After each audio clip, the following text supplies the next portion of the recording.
इस कार्यक्रम को जॉयस मायर मिनिस्ट्रीज के मित्रों और भागीदारों द्वारा संभव बनाया गया है।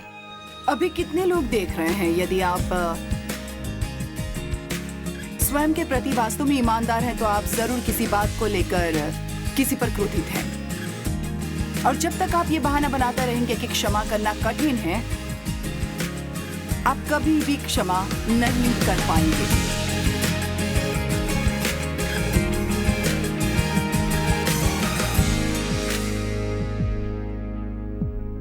आनंद लो प्रतिदिन के जीवन का। पर आज मेरे साथ जुड़ने के लिए धन्यवाद। आज मैं अपराध के विषय पर पढ़ाऊंगी। आज बहुत से लोग किसी न किसी बात को लेकर नाराज रहते हैं। मैं ये कहने का साहस करूंगी कि संभवतः उन लोगों की तुलना में अधिक लोग हैं जो किसी बात पर क्रोधित हैं या नाराज हैं, और फिर भी बाइबल हमें बार बार क्रोधित होने के खतरों के बारे में चेतावनी देती रहती है। और इसीलिए मैं प्रार्थना करती हूँ कि आज आपकी आंखें खुली रहेंगी अगर आप अपने जीवन में कोई ऐसा क्षेत्र देखें जहां शायद आप नाराज हों और आपको ये भी एहसास न हो कि आप नाराज हो। कभी कभी मुझे लगता है कि हम कुछ चीज़ों को अपने अंदर छिपा लेते हैं और वे इतने लंबे समय से वहाँ हैं कि वो हमारे लिए प्राकृतिक रूप से सामान्य हो जाती है। और कभी कभी हम अपने गुस्से के लिए बहुत सारे बहाने बनाते हैं, लेकिन हमें ये समझना होगा कि किसी ने आपके साथ कुछ भी किया हो, ये अभी भी उचित नहीं है। आपका गुस्सा, आपकी अक्षमता, कड़वाहट, नाराजगी, अपमानित होना, ये कभी भी उचित नहीं है, केवल इसलिए कि परमेश्वर हमेशा ऐसा नहीं करने के लिए कहते हैं। और मैं चाहती हूँ कि आप ये ध्यान रखें कि परमेश्वर हमें कभी भी कुछ भी करने के लिए नहीं कहते जब तक कि वो कुछ ऐसा ना हो जो हमारे लिए अच्छा हो।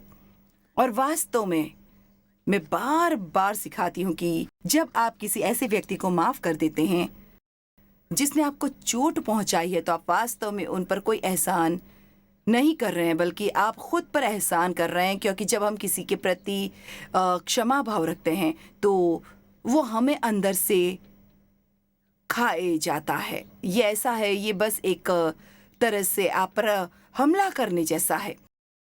और आप जीवन से गुजरते हैं और आप उस व्यक्ति को देखकर मुस्कुरा सकते हैं और ऊपर से अच्छा बन सकते हैं, लेकिन अंदर ही अंदर कुछ ऐसा है जो वास्तव में आपको परेशान कर रहा है। और पहली बात जो मैं चाहती हूँ कि आप ये महसूस करें कि आपको हमेशा अपमानित होने का अवसर मिलेगा।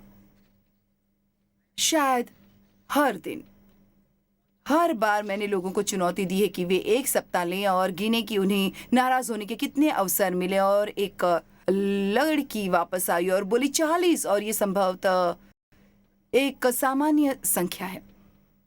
आप ट्रैफिक में नाराज हो सकते हैं, आप किराने की दुकान में नाराज हो सकते हैं, आप काम पर नाराज हो सकते हैं, आप परिवार में नाराज हो सकते हैं। जब भी हम ऐसे लोगों से निपटेंगे जो हमसे अलग हैं और जो लोग गलतियां करते हैं वैसे ही जैसे हम गलतियां करते हैं, अपराध का अवसर होगा। लेकिन ये एक ऐसा अवसर है जिसका हम लाभ नहीं उठाना चाहते। तथ्य यह है कि बाइबल कहती है अपराध मत मानिए, और मुझे ये पसंद है। शैतान इसे हमें प्रदान करने वाला है और वो इसे अक्सर हमें प्रदान करने वाला है, लेकिन सिर्फ इसलिए कि कोई आपको जहर देता है इसका मतलब यह नहीं कि आपको उसे लेना है। इसीलिए यदि आप ग्रीक में शब्द का अध्ययन करते हैं तो अपराध ये एक ग्रीक शब्द स्कैंडलॉन से आया है, और वास्तव में परिभाषा यही कहती है, ये नाम है स्कैंडलॉन द्वारा अनुवादित अपराध। जाल के उस हिस्से का नाम है जिस पर चारा लटका हुआ था, जिसने जानवर को जाल में फंसा लिया। तो ये मूस ट्रैप पर चीज की तरह होगा। आप चूहे को जाल में नहीं पकड़ पाएंगे अगर उस जाल में उन्हें लुभाने के लिए कुछ भी नहीं होगा। और शैतान हमें फंसाना चाहता है, वो हमें दुख पहुंचाना चाहता है, और वो हमें ऐसी जगह फंसाना चाहता है जहां हम परमेश्वर की इच्छा से बाहर हैं, लेकिन या तो हमें इसके बारे में पता नहीं है या हमें ऐसा लगता है कि हम इसके बारे में कुछ नहीं कर सकते। और अपराध माउस ट्रैप पर चीज की तरह होगा। शैतान इसका उपयोग करता है हमें गहरी समस्याओं में खींचने के लिए और अगर इससे तुरंत नहीं निपटा जाए तो ये बहुत बुरी चीजों में बदल सकता है। कड़वाहट, आक्रोश, क्षमा न करना, यहाँ तक कि नफरत भी। हमसे न केवल क्षमा करने की अपेक्षा की जाती है, हमें बार बार और शीघ्रता से क्षमा करने की अपेक्षा की जाती है। ऐसे शास्त्र भी हैं जो दोनों बातें कहते हैं और हम जितनी जल्दी माफ कर देंगे उतना ही आसान होगा। क्षमा करने में सक्षम होने का एक तरीका अच्छे लोगों पर विश्वास करना है या शायद उनका दृष्टिकोण समझने की कोशिश करना है। हर कहानी के हमेशा दो पहलू होते हैं, ये हम सब जानते हैं, और जब कोई कुछ ऐसा करता है जिसे हमें दुख होता है तो हमें समझने में वक्त लगता है कि उन्होंने हमारे साथ ऐसा क्यों किया, लेकिन हम उनके दिल को नहीं जानते। हम नहीं जानते कि उनके दिल में क्या चल रहा है। कई बार हम नहीं जानते कि बचपन में उनका पालन पोषण कैसे हुआ, और इसलिए उन्हें दर्द पहुंच सकता है और उनके अंदर ऐसी हलचल हो सकती है जिसके कारण उनका व्यवहार सही नहीं है। हो सकता है कि आप किसी स्टोर पर जाएं और आपको एक चिड़चिड़ा क्लर्क मिल जाए और ये आपके लिए अपमानजनक हो सकता है, क्योंकि आप वहाँ अपना पैसा खर्च कर रहे हैं। आप उनसे उम्मीद करेंगे कि वो आपके साथ अच्छा व्यवहार करें, लेकिन क्या मुझे नहीं पता, हो सकता है कि हाल ही में उनके किसी प्रियजन की मृत्यु हो गई हो, वे वहाँ खड़े होकर कैश रजिस्टर चलाने के लिए वो सब कुछ कर रहे हो जो वो कर सकते हैं। ये अच्छा होगा अगर हम अच्छे लोगों पर विश्वास करने की कोशिश करें और जिस तरह से भी वे हमारे साथ व्यवहार कर रहे हैं उससे परेशान न होने के बजाय शायद इस बात पर विचार करें कि वे खुद के साथ क्या कह रहे हैं। क्रूस पर यीशु ने जो कहा वो मुझे पसंद है, पिता उन्हें माफ कर दो क्योंकि वे नहीं जानते कि वो क्या कर रहे हैं। उन्हें माफ कर दो क्योंकि वो नहीं जानते कि वो क्या कर रहे हैं। आप जानते हैं बाइबल कहती है यदि शैतान को एहसास होता कि वो क्या कर रहा है तो उसने कभी भी परमेश्वर के पुत्र को क्रूस पर नहीं चढ़ाया होता। उसे वास्तव में एहसास नहीं हुआ कि वो क्या कर रहा था। उसने सोचा कि वो यीशु को चोट पहुंचा रहा है, लेकिन वास्तव में वो दुनिया को आजाद कर रहा था। एक ही समय, एक ही बात, बहुत बार जब लोग हमारे साथ कुछ करते हैं तो वो नहीं जानते कि वो क्या कर रहे हैं। शायद वो हमें चोट पहुंचाने की कोशिश नहीं कर रहे हैं, वे जो करने की कोशिश कर रहे हैं उनका उद्देश्य ये नहीं है।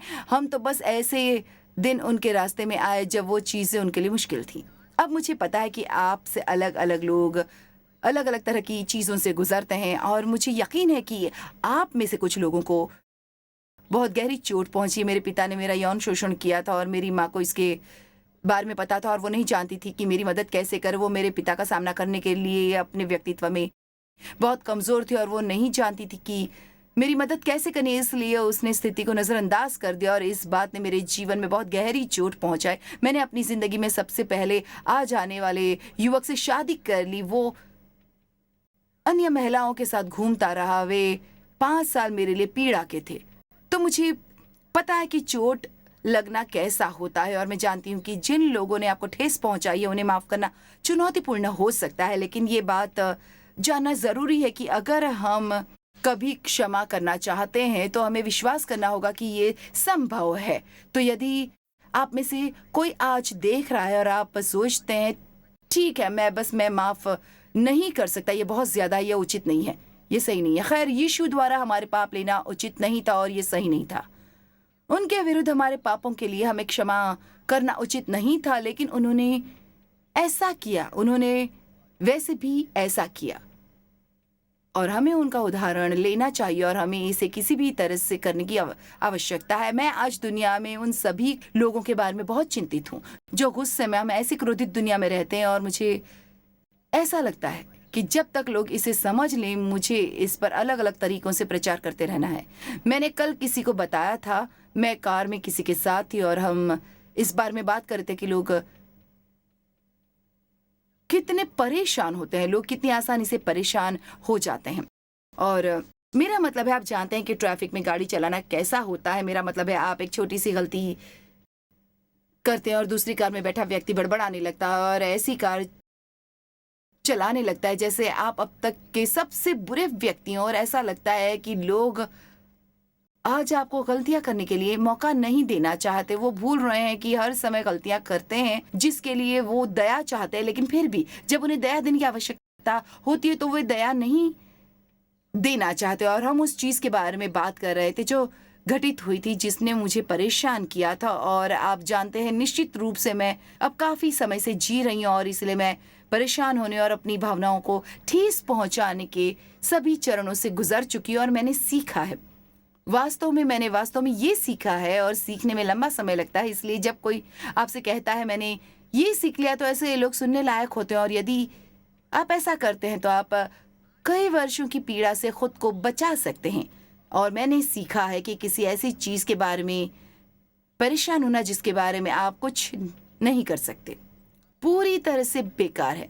मैंने ये सीखा है कि दूसरे लोगों को वैसा बनाने की कोशिश करना जैसा आप चाहते हैं, और यदि वे वैसा ना करें तो उन पर क्रोधित होना भी बेकार है, क्योंकि सिर्फ परमेश्वर ही लोगों को बदल सकते हैं। और लोग सिर्फ तभी बदलते हैं यदि वे बदलना चाहते हैं। इसलिए नहीं कि आप चाहते हैं कि वे बदलें, बल्कि इसलिए कि वे सच में बदलना चाहते हैं। और आज मैं आपसे वादा करती हूँ कि यदि आप लोगों के प्रति अधिक दया दिखाएं और उन्हें आंकना कम करें तो आपका जीवन बहुत बेहतर हो जाएगा। आप बहुत अधिक खुश व्यक्ति होंगे। शैतान अपराधों का उपयोग करता है, कभी कभी छोटी छोटी चीज़ों का भी हमारे अंदर संग्रहित छोटी चीज़ों का गुच्छा होता है, और क्योंकि हमने उन्हें अंदर पनपने दिया है, ये सभी छोटी चीज़ें ढेर बन जाती हैं और वे बड़ी चीज़ों में बदल जाती हैं। और शैतान हमें जीवन भर कड़वाहट, आक्रोश, क्षमा न करने और यहाँ तक कि घृणा की ओर धकेलने के लिए अपराधों को प्रलोभन के रूप में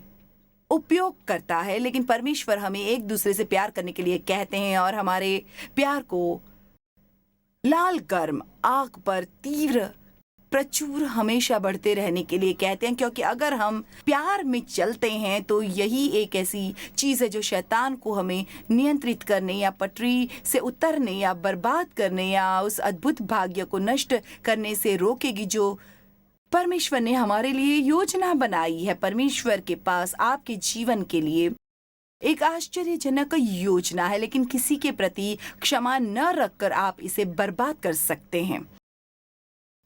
1 पतरस 5:8 कहता है, शैतान गजरे वाले सिंह की नाई इस खोज में रहता है कि किसको फाड़ खाए। लेकिन मैं आज आपको इस बात को बताना चाहूंगी कि ये जरूरी नहीं कि आप ही सिर्फ इसलिए नहीं कि वो इस तलाश में घूम रहा है कि वो किसे निकल सके। आपको उसका चारा बनने की जरूरत नहीं। मुझे सचमुच बहुत अच्छा लगेगा यदि आज इसे देखने वाला प्रत्येक व्यक्ति ये निर्णय ले, अब से मैं क्रोधित होने और क्रोधित रहने के संबंध में वास्तव में सावधान रहूंगा। कभी कभी हम इतनी तेजी से क्रोधित हो जाते हैं, जैसे कोई थोड़ा सा भी उत्तेजित कर में क्रोधित हो। खैर, बाइबल ये नहीं कहती कि हमें कभी क्रोध नहीं करना चाहिए। वो कहती है क्रोध तो करो पर पाप मत करो। सूर्य अस्त होने तक तुम्हारा क्रोध न रहे। तो परमेश्वर ये समझते हैं, वो हमारी भावनाओं को समझते हैं, वो हमें इस पर काम करने के लिए समय देते हैं। और क्रोध के माध्यम से काम करने के सबसे तेज तरीकों में से एक क्रोधित होना ये समझना है कि हम सभी ऐसे काम करते हैं जो अन्य लोगों को चोट पहुंचाते हैं। यदि हम एक दूसरे को क्षमा करना नहीं सीखते तो हम कभी भी किसी के साथ नहीं रह पाएंगे। यदि आप क्षमा करना नहीं सीखते तो वाइन्स परिभाषा में यह भी कहा गया है आपराधिक बाधा है। इसका क्या मतलब है?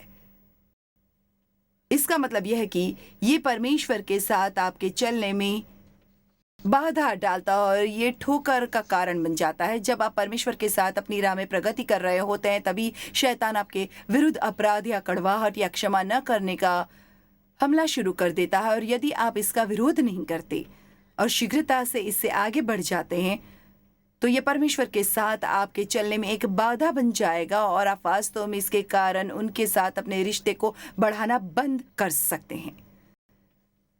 जब हम अपराध की भावना को अपने अंदर आने देते हैं तो यह हमारे और परमेश्वर के साथ के रिश्ते में बाधा बन जाती है। और आप में से कुछ यहाँ तक कि आप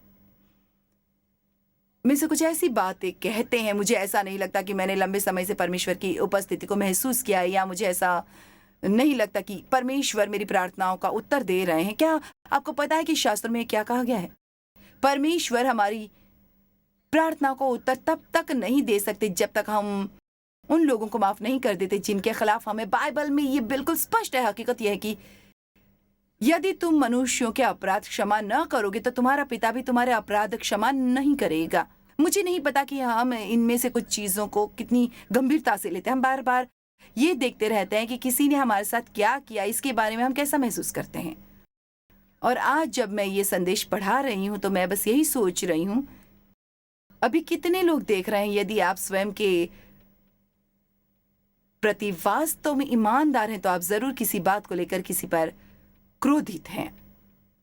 और जब तक आप ये बहाना बनाते रहेंगे कि क्षमा करना कठिन है, आप कभी भी क्षमा नहीं कर पाएंगे। मैं आपको बस कुछ संकेत देना चाहती हूँ। लोगों को माफ करने का तरीका परमेश्वर का तरीका है, और वो कहते हैं अपने सताने वालों के लिए प्रार्थना करो। ये सबसे पहला काम है जो आपको करना है, वो है प्रार्थना। ऐसा भी होता है कि अपने सताने वालों के लिए प्रार्थना करते हुए आप सोचते हैं, ठीक है, मैं नहीं चाहता कि मेरे सताने वाले आशीष प्राप्त करें। सत्य पहली चीज है जिससे परमेश्वर लोगों को आशीष देते हैं। ऐसा नहीं है कि यदि आप अपने सताने वालों के आशीष के लिए प्रार्थना करते हैं तो उन्हें एक नया घर या नई कार मिल जाएगी।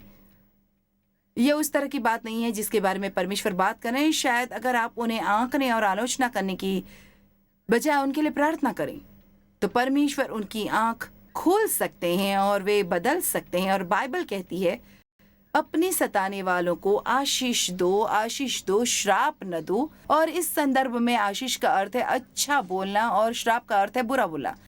इसलिए जब किसी ने हमें चोट पहुंचाई तो हम सावधान रहेंगे। मरकुस अध्याय 4:17।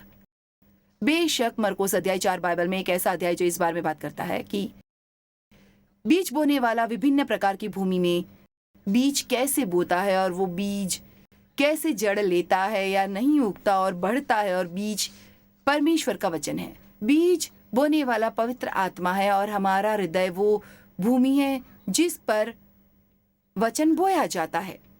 इसलिए हमें स्वयं के प्रति ईमानदार होना चाहिए और निर्णय लेना चाहिए, मेरे पास किस प्रकार का हृदय है। तो वो यहाँ लोगों के एक समूह के बारे में बात कर रहे हैं। अनुवाक्य 17, उनके भीतर कोई जड़ नहीं होती।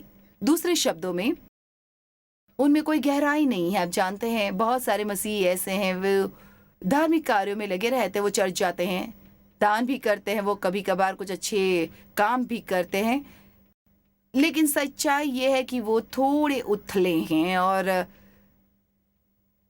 जब एक मसीही उथला होता है तो जब तक कोई समस्या नहीं होती है तब तक वो अच्छे होते हैं, लेकिन जब चीज़ें आसान नहीं होती वो भूल जाते हैं कि मसीही तरीके से व्यवहार कैसे जारी रखा जाए। किंतु उनके भीतर कोई जड़ नहीं होती, इसलिए वो कुछ ही समय ठहर पाते हैं और बाद में जब वचन के कारण उन पर विपत्ति आती है। देखिए, जब हम इस शब्द का अध्ययन कर रहे हैं तो शैतान हमारे विरुद्ध आने वाला है। वो हमारे विरुद्ध आने का रास्ता ढूंढेगा और जिन तरीकों से वो हमारे खिलाफ आता है और हमारा ध्यान भटकाने की कोशिश करता है और हमारा ध्यान भटकाता है, उनमें से एक है हमें किसी चीज़ या किसी के बारे में परेशान करना। और उन्हें यातनाएं दी जाती हैं तो वे तत्काल अपना विश्वास खो बैठते, वो बहुत ही जल्दी वाह गुस्सा हो जाते हैं, बहुत खूब, अप्रसन्न, क्रोधित, नाराज हो जाते हैं और वे ठोकर खाते हैं और वे दूर गिर जाते हैं। अब वेबस्टर की 1828 डिक्शनरी अपराध को कुछ अन्य शब्दों में परिभाषित करती है जिससे हम वास्तव में परिचित होंगे। नाराज करना। खैर, आप कब तक किसी के साथ रह सकते हैं और वो आपको किसी भी तरह से नाराज नहीं करेगा। आमतौर पर बहुत लंबा नहीं, कुछ दिन पहले की ही बात है, कोई मुझे एक ऐसे परिवार के बारे में बता रहा था जिसे वो जानते और हर समय उस परिवार में किसी न किसी तरह की अनबन होती रहती थी। वे सभी इसे लेकर चर्चा करना चाहते थे और जब देखो तब वो केवल इसी बारे में बात करते रहते थे। और उसने बताया, मुझे नहीं पता कि लोग इस तरह कैसे रह सकते हैं। क्रिसमस पर मेरा परिवार एक साथ था और दिन के अंत में कुछ छोटी सी बात हुई और हमने बस कुछ मिनटों के लिए इसके बारे में बात की और सब लोग घर चले गए और खुश थे। हम सब भी यही कर सकते हैं अगर हम परमेश्वर के तरीके से काम करने का दृढ़ संकल्प बना ले। नाराज रहना, क्रोधित होना, ये शब्द को संशोधित किए बिना क्रोध से थोड़ा कम व्यक्त करना है। ये लगभग अप्रसन्नता का पर्याय है। हम अनिष्टता, असभ्यता, कठोर भाषा से आहत हैं। बच्चे अवज्ञा द्वारा अपने माता पिता को अपमानित करते हैं और माता पिता अपने बच्चों को अनुचित तपस्या या रोक टोक, कठोरता या प्रतिबंधों द्वारा अपमानित करते हैं। दरअसल कई चीजें हमें आहत करती हैं और हम बहुत आसानी से और बहुत बार नाराज हो जाते हैं, लेकिन प्यार मार्मिक नहीं है। 1 कुरिन्थियों 13 कहता है, प्यार करो। हमें प्रेमी माना जाता है। परमेश्वर प्रेम है, हम में उसकी आत्मा है। प्रेम धीरजवंत है और कृपाल है। प्रेम डाह नहीं करता। मेरी एक स्वीकारोक्ति है, मुझे अपमानित करना असंभव है। मैं बहुत भावुक व्यक्ति हुआ करती थी और आप जानते हैं कई बार असुरक्षित लोग ऐसे ही होते हैं। वो आपको चाहते हैं, वे आपको हर समय अपने बारे में अच्छा महसूस कराने की कोशिश करते हैं, पर कोई भी बहुत लंबे समय तक इसके दबाव में नहीं रह सकता है। डेव से मेरी शादी के शुरुआती वर्षों में मैं ऐसी ही थी। मैं हमेशा चाहती थी कि वो मुझे अपने बारे में अच्छा महसूस कराए, लेकिन हमें ये परमेश्वर से प्राप्त करना होता है। हमें लोगों से वो पाने की कोशिश करना बंद करना चाहिए जो हम केवल परमेश्वर से ही प्राप्त कर सकते हैं। प्रेम धीरजवंत है और कृपाल है। प्रेम डाह नहीं करता। हमें ये निर्धारित करना चाहिए, बहुत दृढ़ होना चाहिए कि हम अपने दिल में अपराध लेकर नहीं रहेंगे और हम इसे दूर रखने के लिए वो सब कुछ करेंगे जो हम कर सकते हैं। नीति वचन 4:23 कहता है, सबसे अधिक अपने मन की रक्षा कर, क्योंकि जीवन का मूल स्रोत वही है। अपना मन परमेश्वर के सामने सही रखो। फिलिपियो 1:9 और 10 पॉल ने फिलिपियन चर्च के लिए प्रार्थना की थी, और मैं ये प्रार्थना करता हूं कि तुम्हारा प्रेम, ज्ञान और सब प्रकार के विवेक सहित और भी बढ़ता जाए। मुझे ये पसंद है, यहाँ तक कि तुम उत्तम से उत्तम बातों को प्रिय जानो और मसीह के दिन तक सच्चे बने रहो और ठोकर न खाओ। पॉल ने उनके लिए प्रार्थना की। जब तक यीशु उन्हें पाने के लिए वापस नहीं आ जाते, तब तक वे ऐसा करेंगे और उनके दिल में कोई अपराध नहीं आएगा। आप जानते हैं कि लोगों पर क्रोधित होना कठिन काम है। मेरे पास अब इसके लिए ऊर्जा नहीं बची। मैं किसी व्यक्ति को परमेश्वर के हवाले कर देना अधिक पसंद करती हूँ और उसे वो करने दूंगी जो उसे करना चाहिए, और परमेश्वर को मुझे बदलने के लिए, मेरे साथ काम करने के लिए कहूंगी। भजन संहिता 119 का 165 कहता है, तेरी व्यवस्था से प्रीति रखने वालों को बड़ी शांति होती है और उनको कुछ ठोकर नहीं लगती। क्या ये अद्भुत नहीं है? ये वास्तव में बेहद आश्चर्यजनक है कि बाइबल नाराज न होने के बारे में कितना कुछ कहती है, और मुझे नहीं लगता कि अभी ऐसा कोई भी जो देख रहा है जिसके पास नियमित आधार पर नाराज होने का अवसर नहीं है। लेकिन याद रखें, आपको केवल इसलिए अपराध करने की आवश्यकता नहीं है क्योंकि शैतान इसे प्रदान करता है। आपको इसे लेने की आवश्यकता नहीं है। अपराध 6 प्रकार के होते हैं और हम अपराध के बारे में बात करने जा रहे हैं। अपराध लेना, अपराध करना, सत्य का अपमान करना, परमेश्वर का अपमान करना, पवित्र आत्मा का अपमान करना और अपनी अंतर आत्मा के विरुद्ध पाप करके स्वयं को अपमानित करना। लेकिन अब जानते, बाइबल कहती है कि स्वर्ग में कोई अपराध नहीं होगा। अपराध ठंडे प्यार का गढ़ बनाता है और शैतान बिल्कुल यही चाहता है। तथ्य ये है, अंत समय में संकेतों में से एक जिसके बारे में हम सभी कहते हैं कि हम अंतिम दिनों में जी रहे हैं, और मुझे लगता है कि हर मसीही जो कभी जीवित रहा है वो हमेशा सोचता है कि वो अंतिम दिनों में जी रहे हैं। पॉल ने सोचा कि यीशु बहुत जल्द वापस आ रहे हैं, और मुझे लगता है कि हम सभी को ऐसे रहना चाहिए जैसे हमें विश्वास हो कि वो आज शाम या कल से पहले वापस आ रहा है। ये तैयार रहे जब यीशु हमें लेने के लिए वापस आए, और ऐसा न सोचें अब मुझे तैयार होने की कोशिश करने की जरूरत है। मैं तैयार रहना चाहता हूँ। ऐसा करने का एक तरीका है, अपराध, कड़वाहट और आक्रोश को अपने दिल से दूर रखूं। और मुझे ये सीखना पड़ा कि ये कैसे करना है। मुझे ये कहना बंद करना पड़ा, ये बहुत कठिन था। मुझे ये कहना बंद करना पड़ा, मैं नहीं कर सकती। मुझे ये कहना बंद करना पड़ा, ये उचित नहीं है। आपको एहसास नहीं है कि उन्होंने मेरे साथ क्या किया। आखिरकार परमेश्वर ने मुझे अपनी माँ और पिताजी को पूरी तरह से माफ करने और बुढ़ापे में उनके साथ रहने के लिए घर जाने तक उनकी देखभाल करने की कृपा दी, और परमेश्वर ने मुझे मेरे पिता का प्यार दिखाने की जो कृपा दी, उसके परिणाम स्वरूप उन्होंने अपना दिल परमेश्वर को सौंप दिया और मुझे पता है कि वो स्वर्ग में है। लोगों से नफरत करना, उन पर क्रोधित होना, उनके अपराधों को सामने लाते रहना कभी भी आपका या किसी और का भला नहीं कर सकता। मत्ती 24 कहता है कि अंतिम दिनों में बहुत से लोग नाराज होंगे।